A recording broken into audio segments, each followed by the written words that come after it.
Hello and welcome to my channel. My name is Lynn and today I am going to make a pop-up card, but instead of die cutting my own box card, I decided to use this Pink and Main set. It's called Holiday Scene and it has all of the dies that you need to create a box card, including mats and layers. And the reason why it's called Holiday Scene is because there are a lot of die cuts that you can add to create a winter or holiday card. I won't be using the holiday elements, but I think that only ends up being maybe 3 die sets. The deer, which isn't strictly holiday, the Santa and reindeer, and I think the sentiment. But lots of the other elements are just really basic for scene building. So this is a fantastic die set and it's huge. It's got a lot of dies. So I have die cut everything out of 120-pound weight paper. For these bridge pieces, I did die cut it a second time out of specialty cardstock, and that's so that I can have a nice sturdy base for the bridge, but I wanted those hills to look like grassy hills, so that's why I die cut it a second time out of my specialty card there.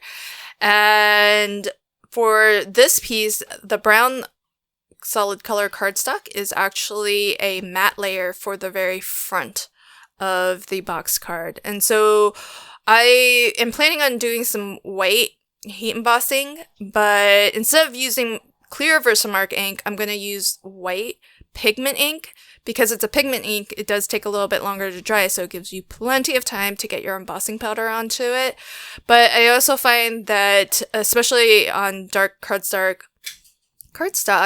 it's really helpful to stamp in white first, because then you get an even brighter white when you heat emboss, and you don't have to try to emboss a second layer of powder to really get that solid white look. So that's why I like to use my white pigment ink when I know I'm embossing with white. And the way that I like to attach all of these pieces for my box card is I like to attach everything on one side first, and then when it comes time to glue down the other end, I'll just fold it flat, and that way I know that when I go to put this into an envelope, it's going to fold down flat. Sometimes I've managed in the past, before I started to do it this way, I've somehow managed to attach these pieces in such a way where it doesn't fold completely flat. I'm not sure, maybe sometimes I've been attaching it a little crooked, but this will guarantee that because you're folding it flat when you glue it, it will fold down flat again when you're ready to mail it. With the bridge pieces, I'm staggering these a little bit. I initially had it placed a little bit lower, but then when I previewed this box as it would look when you close it, or when you have it completely open, I didn't like how low that back, this one here, this bridge piece here, I didn't like how low it was sitting, so I kept moving it up. And it's a good thing I was using liquid adhesive, because it does give you a little bit of wiggle room, a little bit of time to shift and move things around. I like to use Lineco pH neutral. It's a nice PVA glue. It has a very low water content, so it's very quick to grab, but you still do have a little bit of time to move things if you need.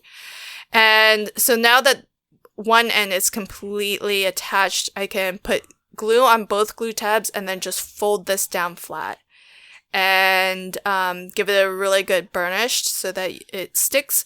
And then now I can do the same with the front piece. I can fold that down completely flat and attach it to its glue tab as well. And if you've done it right, you should be able to kind of fold this down flat in both directions, and it should sit nice and flat. And this box card design can still fit into a US A2 size envelope, so it's very compact and should be a pretty easy mailer as well.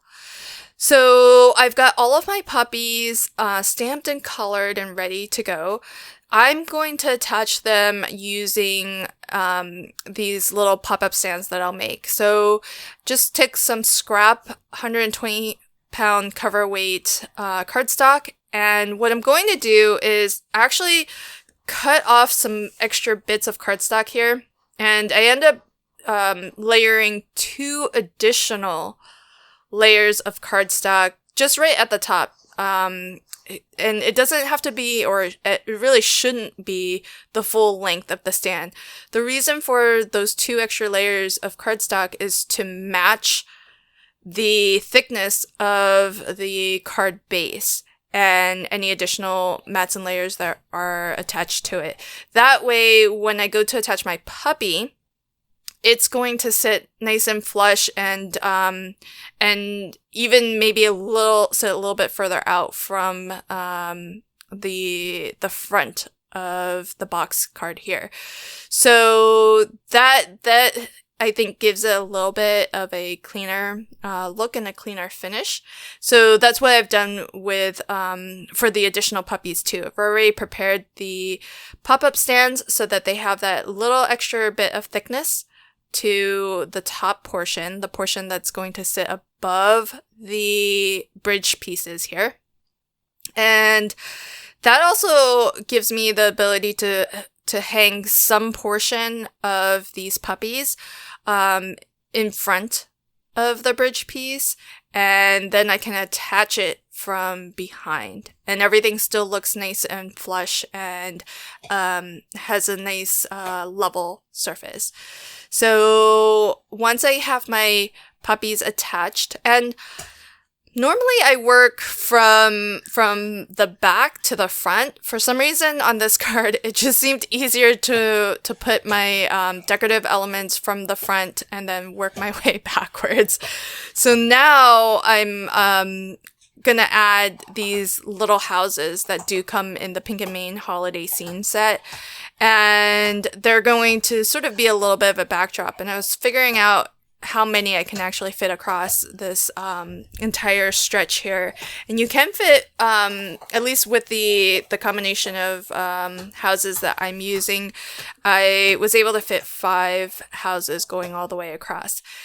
And so once I get these attached though, I realized that even though you can barely see it, you can still kind of see the what's below the houses, and it's just that same kind of yellow cardstock that's meant to sort of be like maybe a sunset kind of sky.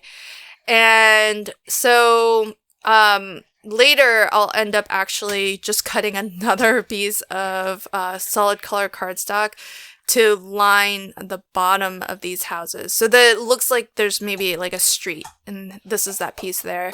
So I've just hand cut a little curve to try to match the houses as much as possible. And I think this also neatens everything up a little bit too. And that way, if you do tilt this at different angles and you kind of explore and look down, it just makes it look a little bit more realistic to have that sort of gray layer instead of it just being the yellow of the sky continuing on below the houses. I hope that you enjoyed this card today. If you did, please consider liking, commenting, and sharing. And until next time, happy crafting and have a fantastic day. Bye.